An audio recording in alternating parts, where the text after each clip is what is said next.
Meus irmãos, então vamos abrir nossa Bíblia em Romanos capítulo 15. Na semana passada nós tratamos um pouco sobre a necessidade dos mais fortes na fé se comportarem diante dos mais fracos da fé em relação à comida e à bebida. E agora o apóstolo Paulo começa a falar um pouquinho e usar um exemplo bem importante, que é Cristo Jesus, como exemplo de abnegação. E olha só o que diz aí em Romanos capítulo 15, do verso 1 até o 13, nós vamos ler.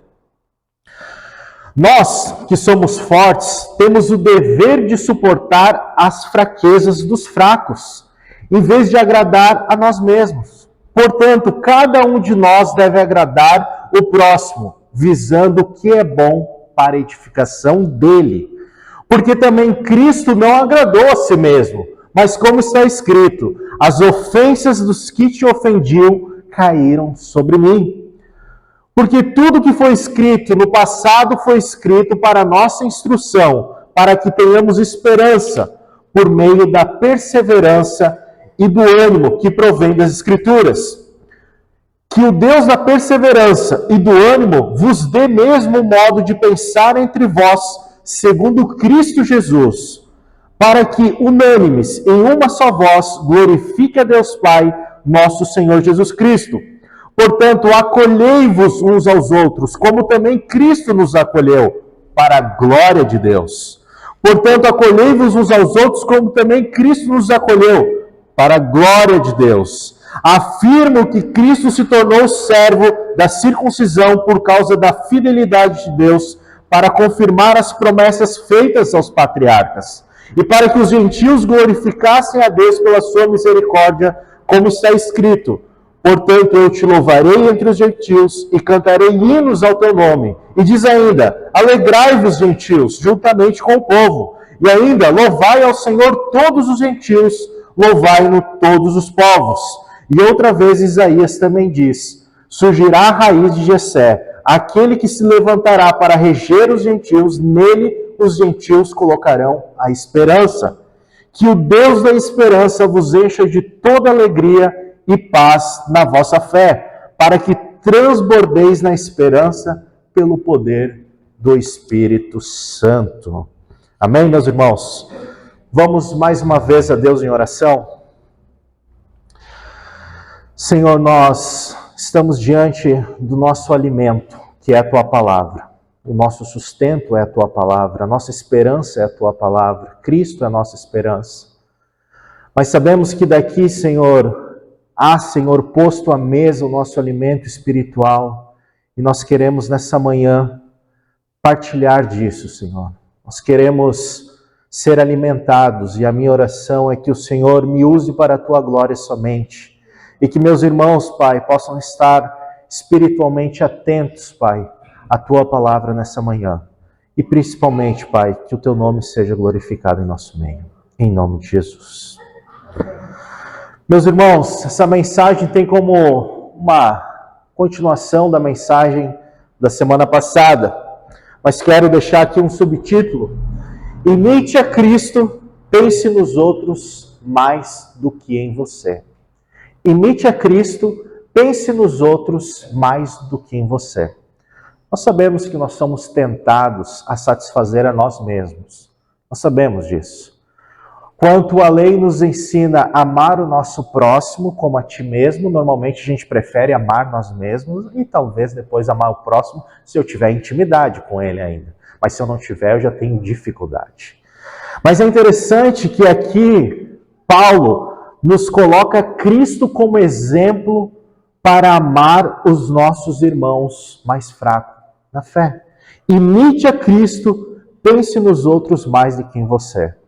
Para que a gente possa fazer uma introdução bem racional, nós podemos entender aqui que Paulo, quando escreve o capítulo 15, novamente ele se inclui no grupo de crentes fortes. Observem aí o versículo 1.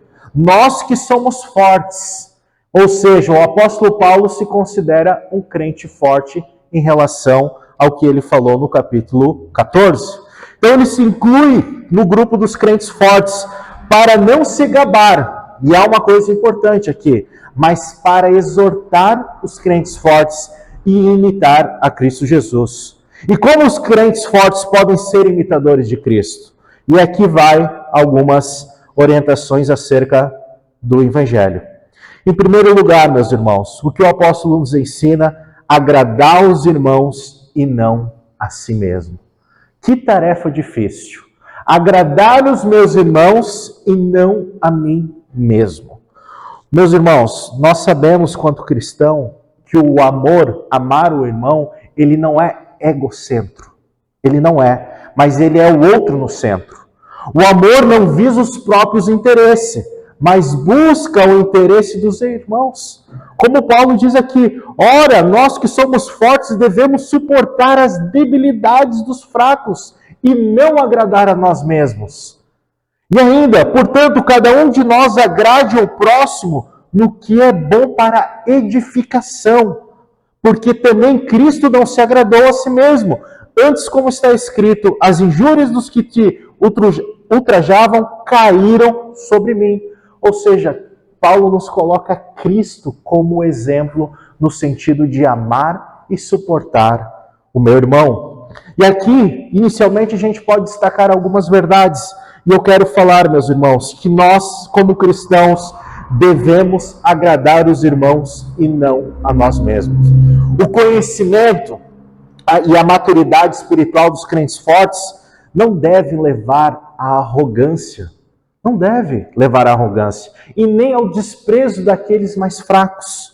Antes deve ele suportar suas debilidades e a força de um deve compensar a fragilidade do outro. Os crentes fortes não devem agradar a si mesmo, como estávamos fazendo, comendo e bebendo publicamente, sabendo que esse comportamento iria trazer tropeço para os crentes mais fracos. Antes deve agradar os fracos, buscando a edificação do corpo. Ou seja, a imitação de Cristo. Eu esvazio para a minha vontade e faço a vontade do Senhor. Se isso escandaliza o meu irmão, é melhor que eu não faça. É exatamente isso. Porque antes devem agradar os fracos buscando a edificação. Ou seja, meus irmãos, eu preciso cuidar dos meus irmãos que são mais fracos. Eu preciso ter esse cuidado em relação ao meu comportamento e aquilo que também eu penso. O cristão que se diz forte, de consciência forte, não deve esmagar a consciência dos mais fracos. Comer e beber pode agradar o paladar, mas o cristão deve agradar o seu próximo e o seu irmão na fé. Isso aqui cabe a nós um confronto. Muitas das vezes nós, quanto cristãos, nós se abstemos, nós deixamos de fazer algo para não escandalizar o nosso próximo. Aqueles que têm consciência em si mais elevada do Evangelho, ou se consideram cristãos mais fortes, precisam ter essa consciência e não se tornar pessoas arrogantes quanto os mais fracos. Ainda, no verso 3, nós podemos trazer uma verdade importante, que Cristo em si, como exemplo aqui, não agradou nem ele a si mesmo. O Filho de Deus encarnado, sendo ele perfeito, não agradou a si mesmo. Despojou de seus direitos e veio para servir. Esvaziou-se e se tornou servo. Submeteu-se à vontade do Pai e suportou toda sorte de sofrimento para salvar os crentes fortes e também para salvar os crentes fracos. As injúrias todas caíram sobre o nosso Cristo, porque ele não agradou a si mesmo, mas viveu para agradar o próprio Pai, ou seja, ele viveu para agradar a obra da redenção. É isso que nosso Cristo fez por nós.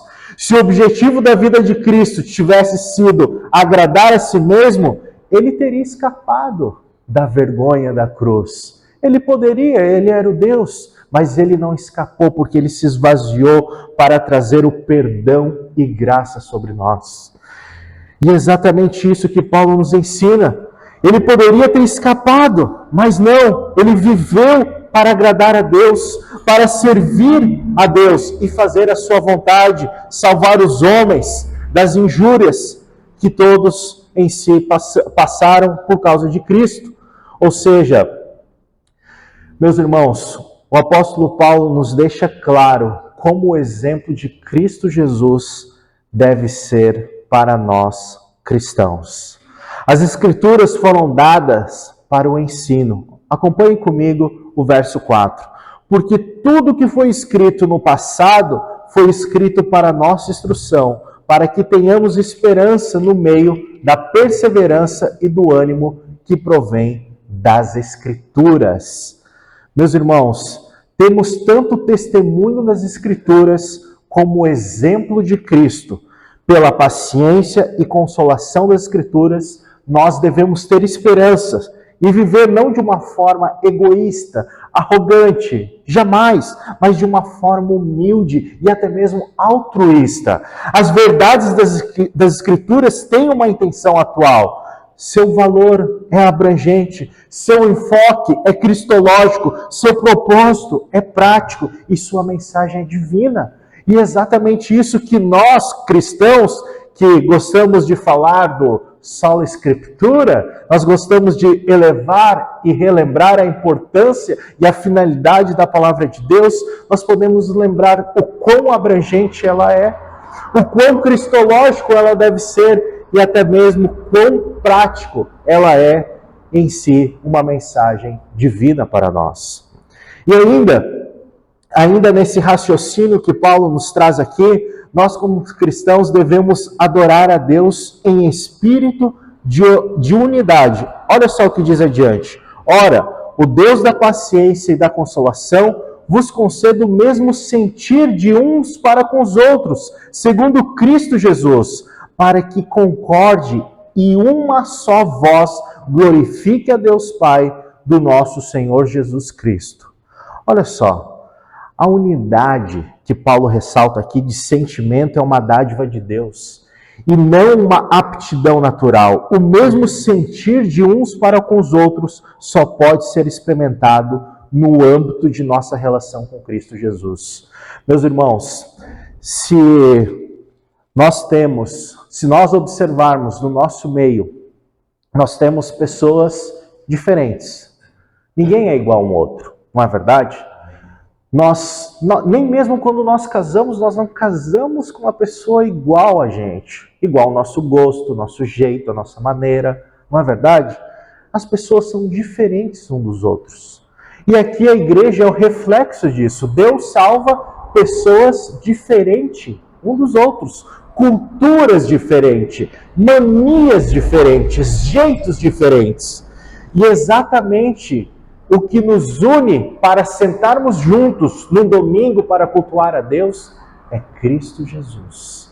Se não fosse Cristo Jesus, nós não estaríamos aqui. Se não fosse o Senhor salvar a nossa vida, nós não estaríamos aqui. Agora, o que cabe a nós cristãos é caminhar para a edificação do corpo, para que nós possamos de fato edificar uns aos outros, amar uns aos outros, suportar uns aos outros e de fato cumprir um dos mandamentos, amar o teu próximo como a ti mesmo.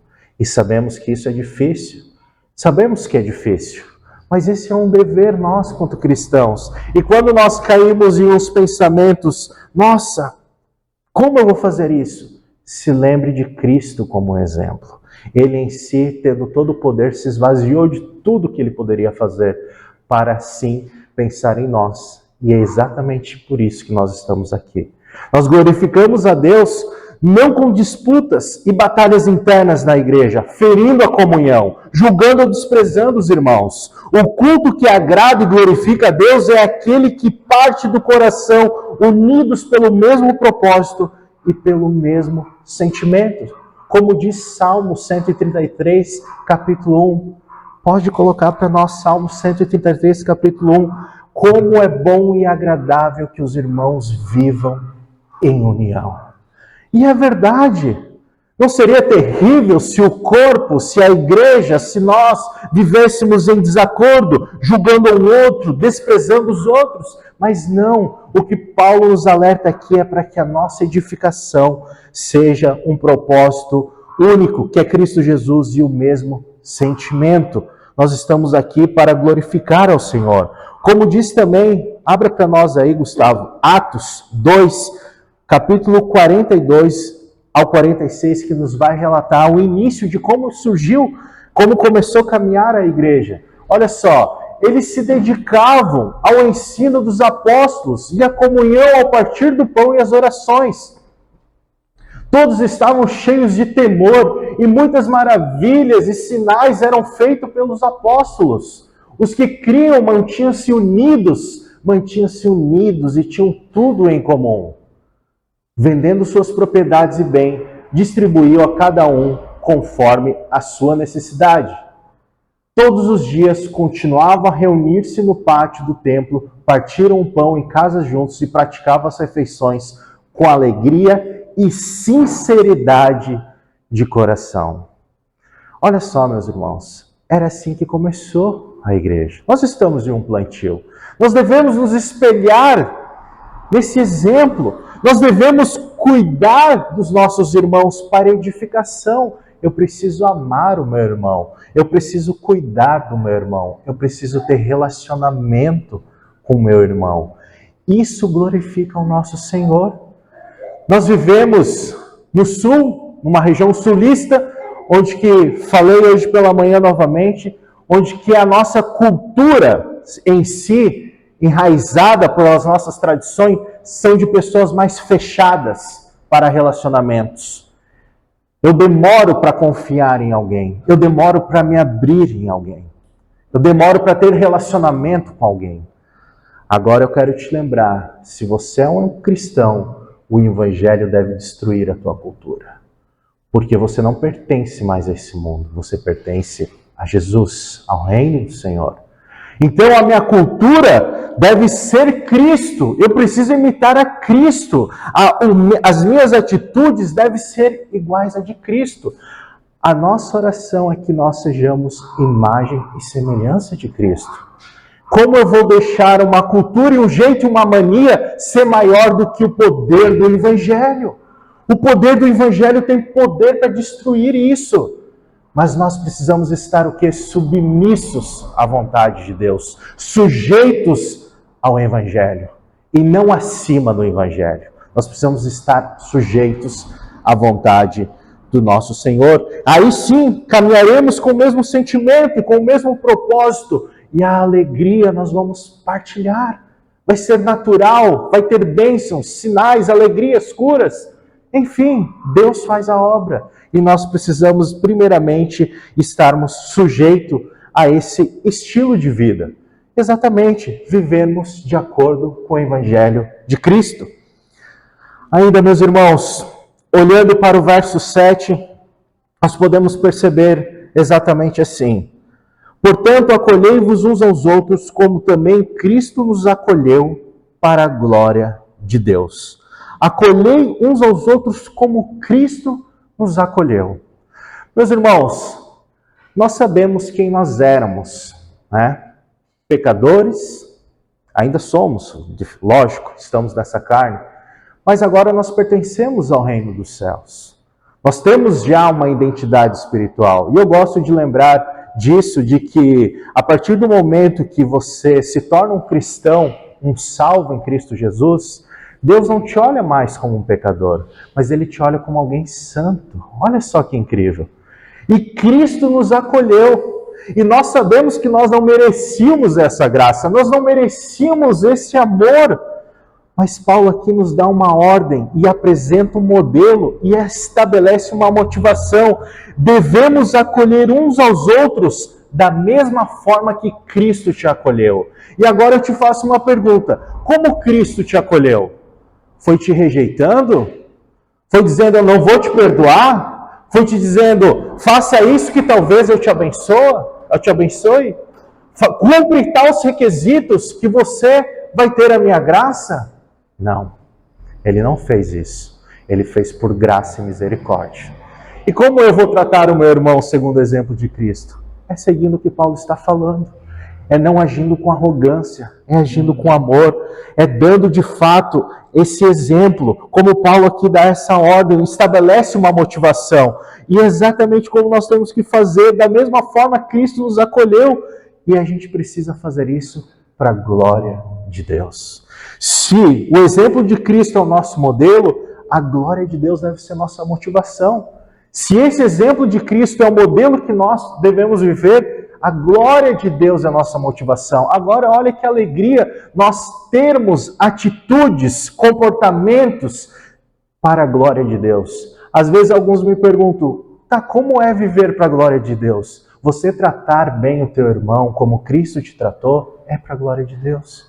A Bíblia está dizendo isso.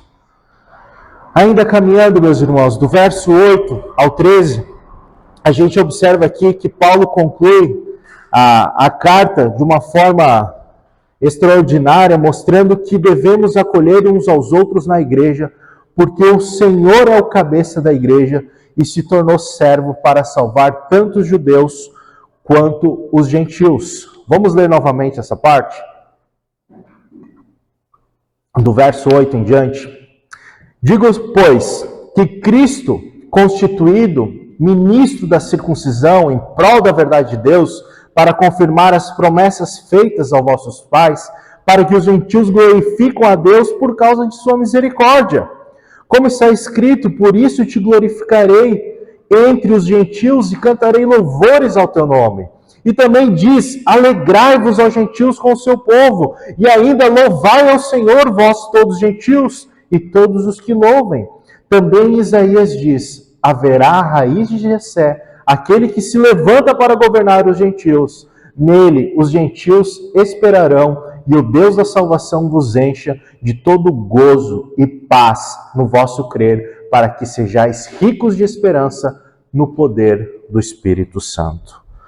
Meus irmãos, Paulo aqui, ele traz a ideia da unidade dos fracos e os dos fortes por meio de Cristo, para a unidade dos judeus e dos gentios por intermédio desse mesmo Cristo.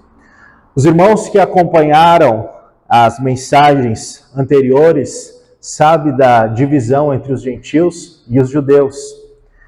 E Paulo nos lembra aqui dizendo que Cristo é de fato o Deus que une esses povos para a glória dele. Em ambos os casos, a unidade aqui ressaltada visa a oração a fim de que todos glorifiquem a Deus junto, ou seja, apesar de ser povos diferentes, manias diferentes, formas, pensamentos diferentes, alguns, como os judeus, pertenciam à aliança, os gentios não pertenciam à aliança, mas em si, ambos estavam ali para glorificar a Deus. E agora o que cabe a nós? O que isso reflete em nós quanto igreja contemporânea, igreja atual? É de fato isso, meus irmãos. Não se deve haver uma diferença entre nós. Não se deve haver uma rejeição, ou até mesmo um peso contra a outra pessoa, outro cristão. Nós somos a igreja de Cristo. E Paulo nos exorta e nos fala para amar uns aos outros e, de fato, nos apoiar como exemplo de Cristo. Paulo afirma que o ministério de Cristo com os judeus deu-se por amor à verdade de Deus e no propósito de demonstrar a fidelidade às promessas de sua aliança, enquanto o seu ministério com os gentios foi devido à sua misericórdia. E uma misericórdia, meus irmãos, sem aliança. E de fato, nós não presenciamos isso, mas as Escrituras nos relatam isso. E a obra de Cristo foi a mesma para os judeus e os gentios, ou seja, os judeus não são melhores que os gentios, o mais fraco na fé ou o mais forte na fé não é diferente. Todos são iguais diante do Senhor. Todos são salvos em Cristo Jesus. A obra de Cristo foi a mesma para ambos os povos. E ainda Paulo traz essa ideia desse posicionamento, ele cita 4 mensagens do Antigo Testamento, aqui nessa parte, como Salmos 18, 50, Deuteronômio 32, 43, Salmo 117, 1, Isaías 11, 10. Em todas elas, Paulo encontra antigas previsões da recepção dos gentios da fé. E Paulo está convencido de que assim como Jesus veio a este mundo para salvar tanto judeus quanto gentios, a igreja deve acolher os irmãos independente de suas diferenças. Já pensou, meus irmãos, o quão terrível ia ser se nós chegássemos na nossa igreja e fosse todo mundo igual? Todo mundo de uma classe de idade, todo mundo com o mesmo pensamento, e ninguém pensasse em algum ponto teológico diferente, fosse todo mundo igualzinho, robozinho. Aí nós teríamos um perigo. Talvez nós fecharíamos a porta e dizíamos que era uma seita. Nós temos que ter essas diferenças. A igreja, ela é diferente um dos outros. As pessoas são diferentes. E por isso que Paulo conclui esse ensino sobre a tolerância cristã e também como o corpo principal da epístola, com uma breve oração para os seus leitores aqui em Roma, nesse contexto que ele se encontra. A súplica do apóstolo pelos cristãos é por uma vida abundante, e o Deus da esperança vos encha de todo gozo e paz no vosso crer, para que sejais ricos de esperança no poder do Espírito Santo. Meus irmãos, quero caminhar para o final fazendo algumas perguntas. De onde vem essa abundância, ou essa vida abundante? É o Deus da esperança. A vida de abundância procede do Deus da esperança. Tudo provém de Deus, nós sabemos disso. Ele é a fonte de todo bem, e Deus em si, ele não apenas ordena que seu povo viva de uma forma superlativa e maiúscula, mas também concede a ele essa bênção. E nós, quanto cristãos, nós provamos de várias bênçãos do Senhor. E vocês sabem disso, vocês podem testemunhar disso. E a melhor delas é o quê? A salvação. Nós sermos salvos por Cristo. Nós somos salvos. Você já parou para imaginar hoje, agora, exatamente agora, de que quando você morrer, você vai encontrar com Cristo? Olha que maravilha! Quantos nesse mundo procuram a Cristo ou procuram consolo eterno e não acham? Mas Deus vos escolheu antes da fundação do mundo, eleitos em Cristo Jesus, e ainda, olha a maravilha, a gente prova desse amor ainda nessa vida. A gente ainda é chamado para servir ainda a sua igreja. Isso é um amor incrível que o Senhor tem por nós. Isso são bênçãos que Ele tem para nós. Fora dessas bênçãos que são dadas a nós nessa terra, como livramentos, como curas, como bênçãos materiais, como elevação espiritual, enfim, Deus nos abençoe de várias formas. E é isso que Paulo finaliza orando. E a gente ainda se pergunta em que consiste essa vida abundante. Olha só o que diz o final ali: vos encha de todo gozo e paz. Meus irmãos, a vida abundante consiste na plenitude do gozo e no reinado da paz. E Deus é a fonte da nossa alegria. Quando temos alegria em Deus, temos também paz com Deus. E experimentamos a paz de Deus.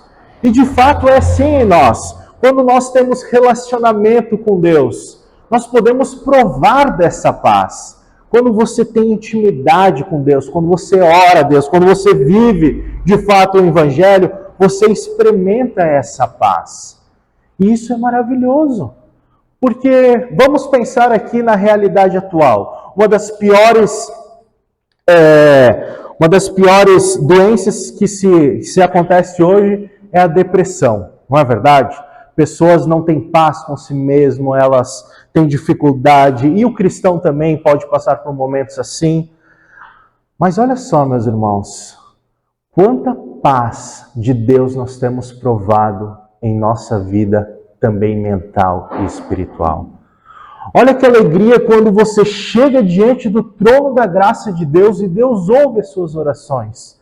O Deus Criador, o Deus Supremo, Supremo de Israel, ouve as orações de um mero pecador quanto nós. E isso nós podemos ter paz. E ainda quando nós erramos e pecamos, as Escrituras nos dizem que nós temos Jesus como advogado justo e fiel. E Ele em si está à destra de Deus Pai, por amor de vós. Olha que alegria, meus irmãos. Que alegria saber que nós temos essa paz com Deus. Mas ainda nós podemos perguntar, como podemos obter essa vida abundante? Paulo nos deixa claro, no vosso crer. No vosso crer. A vida abundante não é um fruto de esforço, mas é um resultado da sua fé. Você não se esforça para ter isso, mas é um resultado da sua fé. O mesmo Deus que dá a vida abundante, nos também imputa fé em nosso coração. E agora nós podemos crer.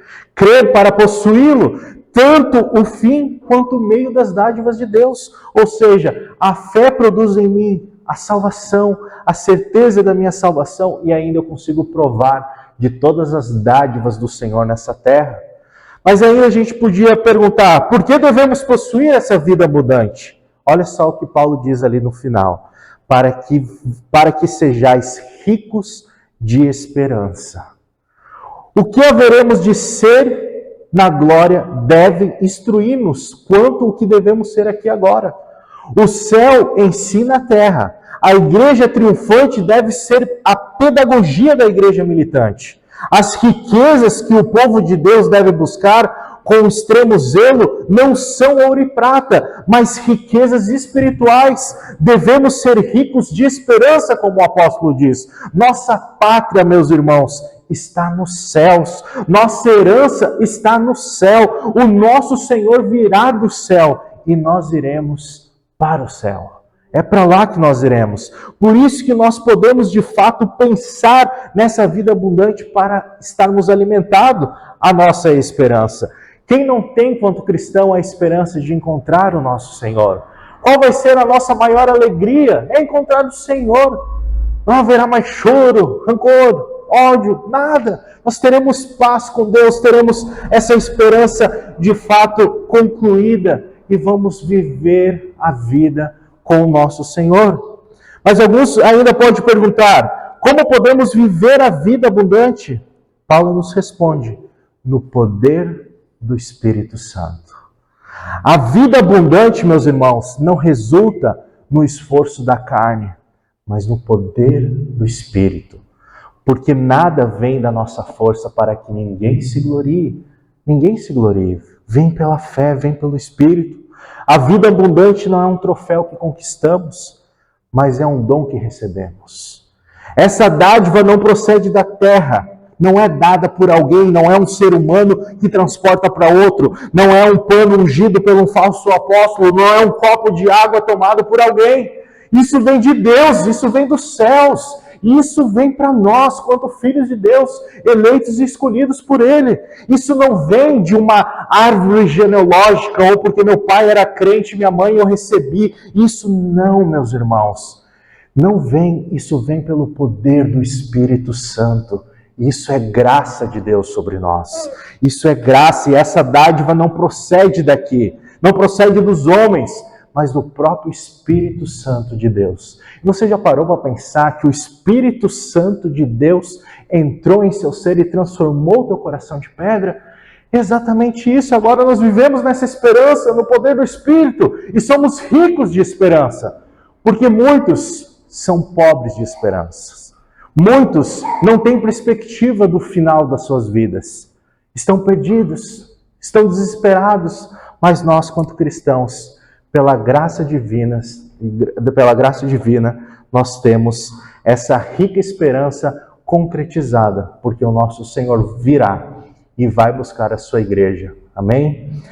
Eu quero concluir essa exposição, meus irmãos, citando 3 coisas centrais que parecem ter a ver com a cruz. A ressurreição, a cruz, a ressurreição e o juízo final. Cristo morreu para ser o nosso Salvador.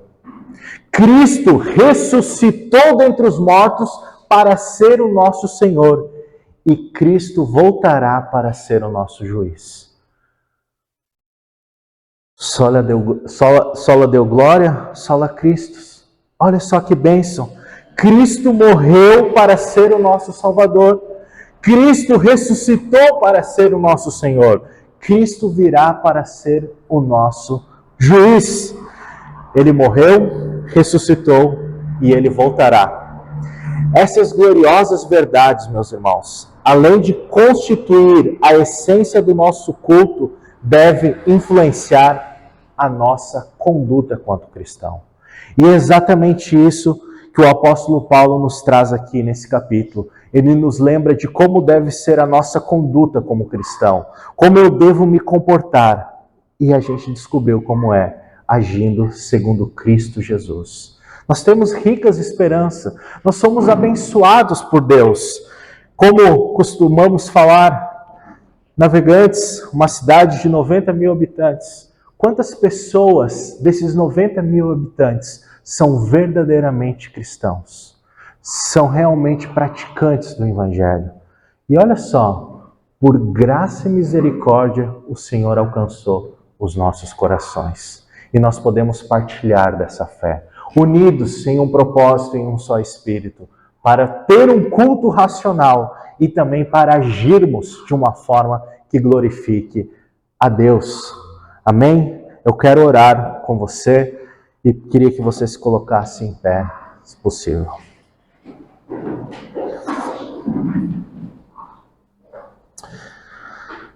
Senhor nosso Deus, nós chegamos a Ti, Pai, e queremos estar com o coração submisso à Tua santa vontade.